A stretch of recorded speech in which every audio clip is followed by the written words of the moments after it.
Listening, fill in the blanks. Let's start. Governments require sellers of new medicines to demonstrate their safety and effectiveness. The accepted gold standard of evidence is a randomized control trial, in which a new drug is compared with the best existing therapy, or with a placebo. If no treatment is available, patients are assigned to one arm or the other of such a study at random, ensuring that the only difference between the two groups is the new treatment. The best studies also ensure that neither patient nor physician knows which patient is allocated to which therapy. Drug trials must also include enough patients to make it unlikely that chance alone may determine the result.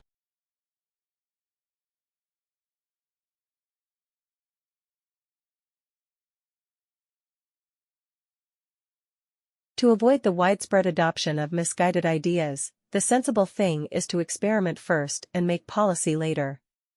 This is the idea behind a trial of restorative justice, which is taking place in the English courts. The experiment will include criminals who plead guilty to robbery.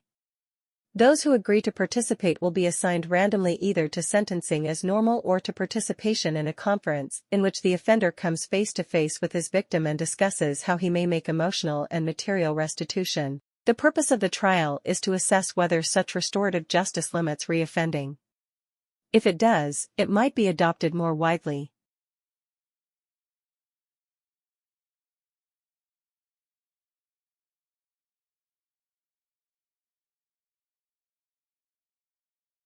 The first hydroelectric power plants were much more dependable and efficient than the plants of the day that were fired by fossil fuels. This led to a rise in the number of small to medium-sized hydroelectric generating plants located wherever there was an adequate supply of falling water and a need for electricity. As demand for electricity soared in the middle years of the 20th century, and the effectiveness of coal and oil power plants improved, small hydro plants became less popular. The majority of new hydroelectric developments were focused on giant mega projects.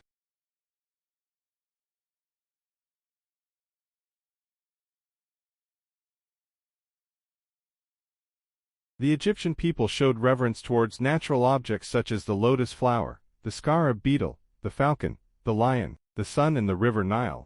These subjects and many more were used symbolically and conventionally as motifs in low-relief carving and painting. It was the custom of the Egyptians to depict the various parts of the human figure, usually in the most characteristic positions. The head was shown in profile except for the eye, which was represented from the front. The shoulders and a portion of the arms were portrayed from the front, while the hips and legs were side views. Wall decoration showed little or no attempt to indicate depth or perspective, except by placing distant objects above near things.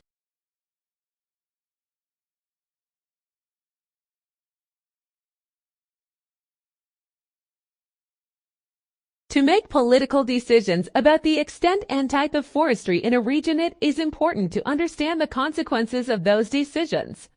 One tool for assessing the impact of forestry on the ecosystem is population viability analysis (PVA). This is a tool for predicting the probability that a species will become extinct in a particular region over a specific period. It has been successfully used in the United States to provide input into resource exploitation decisions and assist wildlife managers, and there is now an enormous potential for using population viability to assist wildlife management in Australia's forests. A species becomes extinct when the last individual dies.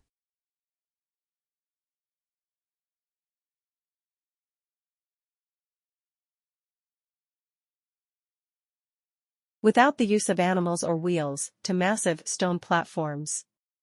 The identity of the Moai builders was in doubt until well into the 20th century.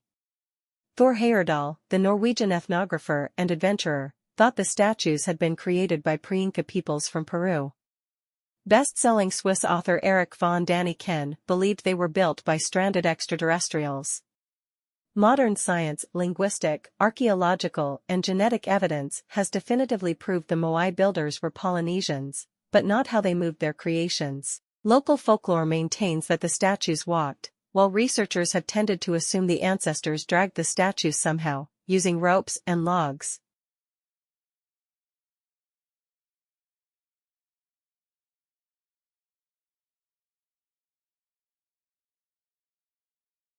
Not everyone was supportive of Davis' change of tune compared to the recordings of his early career. Universally applauded as linchpins of the jazz oeuvre, Trumpeter Winston Marsalis derided his fusion work as being not true jazz, and pianist Bill Evans denounced the corrupting influence of record companies, noting that rock and pop draw wider audiences. In the face of this criticism, Davis remained defiant, commenting that his earlier recordings were part of a moment in time that he had no feel for anymore. He firmly believed that remaining stylistically inert would have hampered his ability to develop new ways of producing music. From this perspective, Davis' continual revamping of genre was not merely a rebellion, but an evolution, a necessary path that allowed him to release his full musical potential.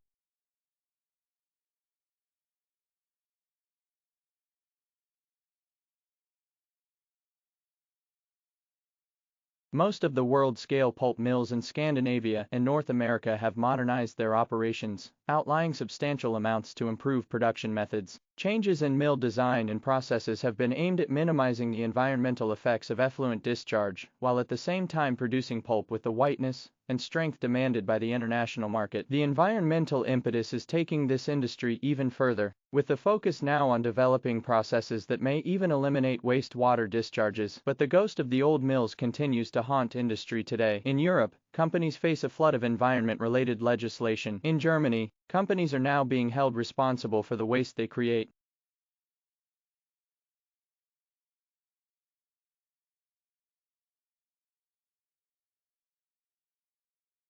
Early attempts to predict population viability were based on demographic uncertainty. Whether an individual survives from one year to the next will largely be a matter of chance. Some pairs may produce several young in a single year, while others may produce none in that same year. Small populations will fluctuate enormously because of the random nature of birth and death, and these chance fluctuations can cause species extinctions even if, on average, the population size should increase. Taking only this uncertainty of ability to reproduce into account, extinction is unlikely if the number of individuals in a population is above about 50 and the population is growing.